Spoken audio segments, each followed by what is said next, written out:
Okay, so this is the Introduction to Photosynthesis. So basically there are two separate reactions. The general reaction that you probably know from GCSE is 6 CO2s plus 6 H2Os. Go to make, light energy is put in as well. We go C6H12O6, and this is glucose. And the waste product, if you like, is 6O2. We don't worry too much about state symbols. This is glucose. Photosynthesis can actually make lots of other compounds, so we're going to learn a little bit about that. We're going to call this useful organic compounds. The two reactions that you need to know are the light-dependent reaction. I'm going to do that on the left. And then we have the light-independent reaction.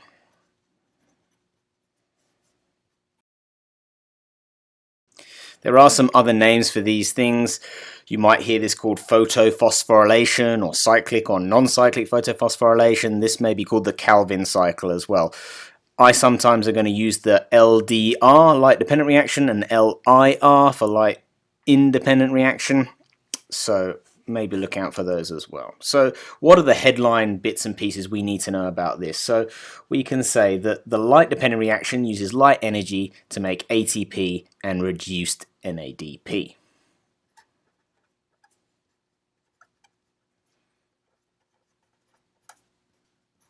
I'm going to call reduced NADP NADPH. This is accepted in the mark schemes. I find it much easier than writing reduced all the time. Okay, so what else do we need to know about the light-dependent reaction? Well, it takes place on the membrane of the thylakoid.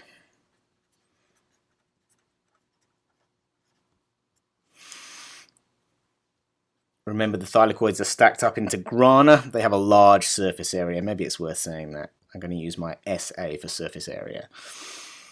It's sometimes called photophosphorylation. I'm going to probably add that in as well.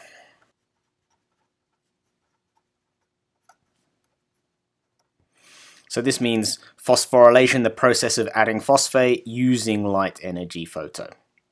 So I'm going to draw a diagram of how these two things interact, but let's look at the light-independent reaction. So this, we can say, it uses the products of the light-dependent reaction, which is ATP and NADPH, to make useful organic compounds. Light-dependent reaction. I'm just going to put this for shorthand, and I suppose I should put in brackets.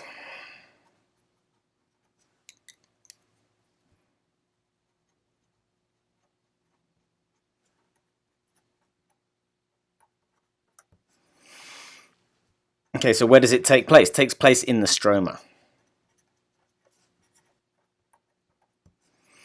And it's also called, or sometimes known as, the Calvin cycle.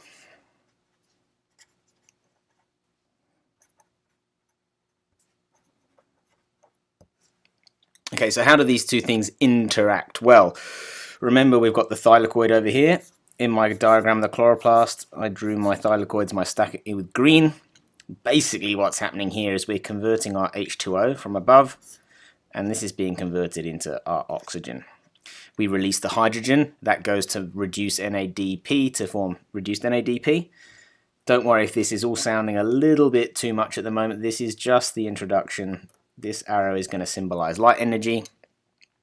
So what do we make here? We make ATP and we make NADPH, our reduced NADP.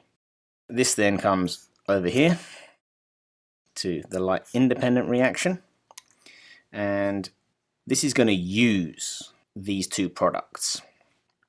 So maybe I'll put here. Here we make it, here we use it.